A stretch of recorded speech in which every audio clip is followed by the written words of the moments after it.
Kabir Bedi,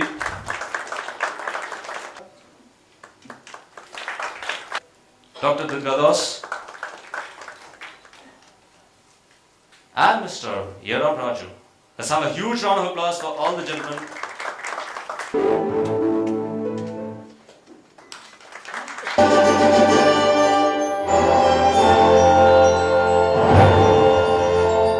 Let's have a huge round of applause.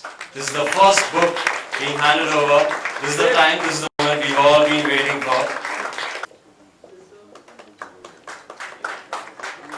It's a great pleasure. Distinguished guests, Dr. Durgadas. Good evening, everybody. Respected Chief Guest, Mr. Kabir Bedi. Respected Guest of Honor, Mr. Suresh Bhatia. Respected custodians of the conscience of our country, the press and the media.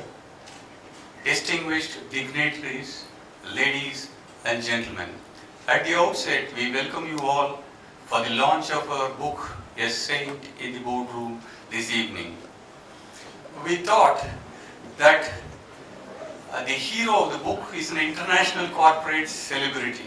Therefore, we thought that this book should be launched by an international celebrity only. On him, if you search, you will get 1 million results. Yes, I am talking about Mr. Kabir Bedi. Mr. Kabir Bedi's career spans into 3 decades and across all the continents. Yet a well-respected television, media, theatre and film personality, we welcome you, sir. We thank you for accepting our invitation in spite of your rigorous time schedules. The next person is Mr. Suresh Bhatia. I am personally happy on his presence here because he has been watching me, supporting me and encouraging me in every one of my growth initiatives in the last 10 years or so. I am doubly happy because he received the first copy of the book because he adds his fortune quotient to the book. Yes, he has the magic of turning everything gold from the moment he set his first foot in the Arabian soil 45 years back. Now he is turning his attention to India. Very soon you will hear about his golden touch in the Indian corporate circles as well. We thank you, sir. We welcome you for this launch. The next is the press and the media. Today is a judgment day for us. You are the jury and you are going to carry the message about the book across the nation. In fact, this whole event is mainly organized to address you.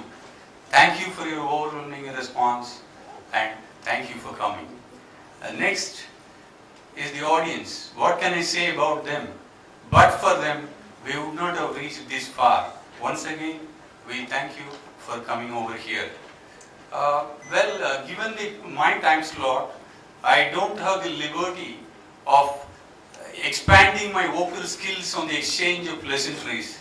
Therefore, let me take you into my presentation straight. My presentation theme is on the trigger and the overview of the book. To begin with, first trigger, cutthroatness is emerging as a smartness today. Today, cutthroat individuals are being branded as smart people. Let me recall a story referred in our book. One day, one rich industrialist called his 2 sons on his deathbed. He says, "Sons, I have a desire. I would like you to keep 1 lakh rupees each on my grave." So what do you have to say about the successor of Ratan Tata, Cyrus Mistry? Yeah, it is a news which is flashed today. I don't think it is a corporate affair. It is an internal affair, and it is for them to decide. After all, Ratan Tata is capable of taking his own decisions. I respect his wisdom. And wishing him luck. With this, we move to our next question. Yeah, there's one right there. Can you pass on that? Yeah. My name is Susan. I want to know, how do we evaluate values in the corporate world? How do we go about doing that? The first step I would recommend is this book is emerging as a corporate gift. The corporates are now, we have orders from corporates to use this as an annual gift and they're gifting to the employees. The first step I would say they have to distribute the books to all their employees. The corporates have to buy the books and that will speak for itself. Yes, the values are there with a surprise inside the book. There is another question which I preempted because somebody asked me a very interesting question which is related to the title of the book. I'll preempt that. It's an interesting answer I gave. You appreciate it. I thought I'd share it with you. He said, what is this a saint in the boardroom? A saint has nothing to do with wealth generation. What is this oxymoron is what a professor from US asked me this question. I answered him like this. First of all, I asked him, now today's world, are the saints away from the wealth generation? First question I asked him, Javed Akhtar Saab once made a statement. Gautama Start sleeping, they said they would like to have a storytelling effect even on the serious corporate presentations. So we thought we will mix it up with the fiction mode.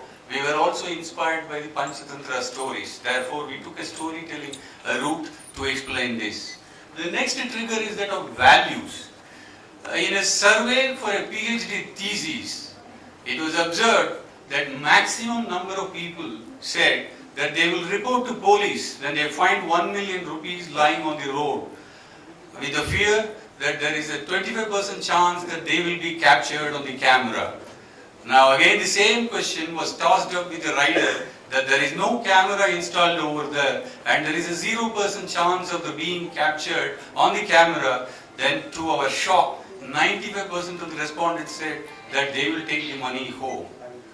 This is the problem today. People are willing to dilute the principles and sacrifices when no one is watching them. So we thought that there is a need to infuse the values into the societal DNA by using a storytelling effect. Now coming to the rules, there is no depth of rules today. With every new rules coming in, people find the smarter ways to outsmart it. The thief is an artist, while the policeman is only a critic. Today, the accounting models drive the business models. In Enron, the so-called watchdogs, the auditors, became pet dogs with wagging tails. The car was pulling the horse than the other way around. So under these circumstances, we felt that it is not the rules, that the values alone can play a role in the society. The next trigger is that of realize the ideal, the countless inventions of Edison, the cosmic genius of Charlie Chaplin, the magic of boundless compassion of Mother Teresa, and the charismatic Mahatma Gandhi, all seem to be awe-inspiring to us. It is not the extraordinary knowledge of a superman, but it is the exemplary conduct of an ordinary man. That is what gave them the leadership status. According to them, they behaved as per the natural expression and it was a spontaneous reaction. The leaders realized the ideals, while the followers idealized the real. We want more leaders to realize the ideals, and we do not want the people to alienate from the leaders on the ground of idealism, while most of these leaders lived a very, very simple living. The next trigger is that of the Dharmic governance. Post-recession, people at the lower and the middle levels have started suffering more than the people at the top. We are sacking the office boys on the ground of recession when the fault is lying with the top. The budding professionals are not able to get a placement of their choice for no fault of them. We are living in a state of the company pleaded guilty and paid hefty fines. This is the stuff the real whistleblowers are made of. Extraordinary ethical commitments. These people are to be emulated as a role models. We salute you, George Couteau, wherever you are. May your soul rest in peace, the voice added. Finally, at the end of the day, Kretschmer asked 4 questions to Arjun before ending of the day. Are you glass or steel? Will you shatter or forge your character with courage and conviction? Are you a rock or pebble? Will you hold or roll? With this the voice vanished for the day one. Now day 2 and day 3, more questions, more answers. Let me take you to the day 4. Are we chasing or are we facing? The question we go through in our minds. Arjuna asks his dad, Dad, why one man goes through the hurdles to reach his goal, while another man goes through only hurdles and not the goals, while the third man reaches the goals without any difficulty? Why this variation, Dad? He asked. The voice answers, a living thing is not a plastic piece of mass production. 2 prisoners look outside the prison bars. One looks at the mud, the other looks at the stars. Your thoughts are the architect of your destiny. A positive mind emits harmonious waves of thoughts, while the negative mind sends discordant signals. As he believes, so is he, says Bhagavad Gita. Arjuna asks, Dad, when we face the successive failures, it is difficult to regain the optimism. Many would not even get out of the bad phase. And only 1% of the people are successful, Dad. Why? He asks. The voice says that difficulty is a part of our life. Everyone is undergoing a difficulty harsher than us, he said. But Arjuna does not stop. He asked, Dad, why few succeed and get a standing ovation from the society, while many of them come and go from this world without getting noticed, Dad? The world recognizes the performance and not passion, Dad, he said. Then the voice quotes so many historical illustrations.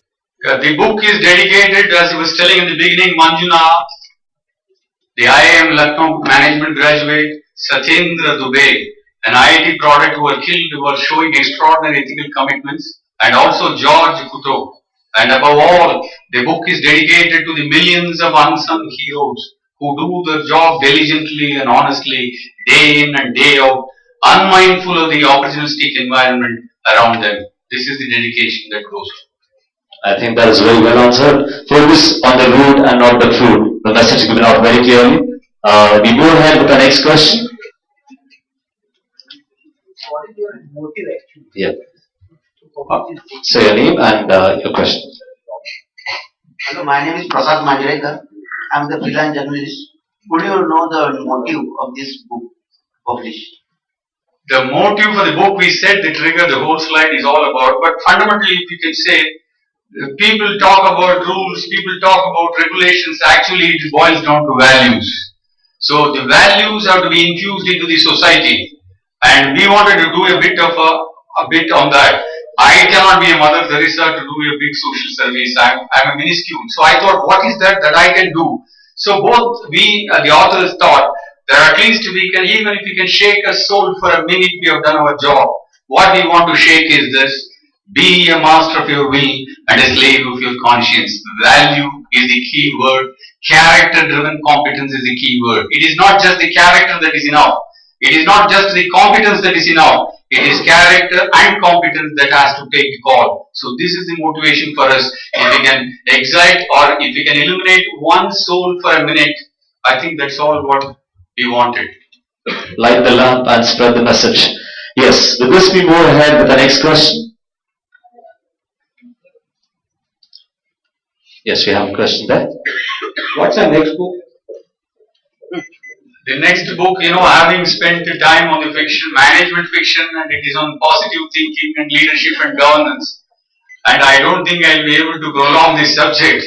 So these days you have to change the product cycles so that your interest will not wane. We have already registered a title. It is called The Shackles of the Warrior. This is a historical fiction. It is about a great warrior who has been chased by a curse that chases him for generations, incarnation after incarnation. This curse chases him. It is an absolute thriller and it is a historical fiction. This will hit the stands by July 2012. Inspired by Warriors Arjuna and the next one also. So, I don't want to talk more about it because film personalities or the stories may be hijacked. So I'll well, he has a good sense of humor. And with this, we head with the next question. Alright. With this, I'd like to say thank you, sir, for such an amazing talk. I also like to invite, oh, there's a question. Okay.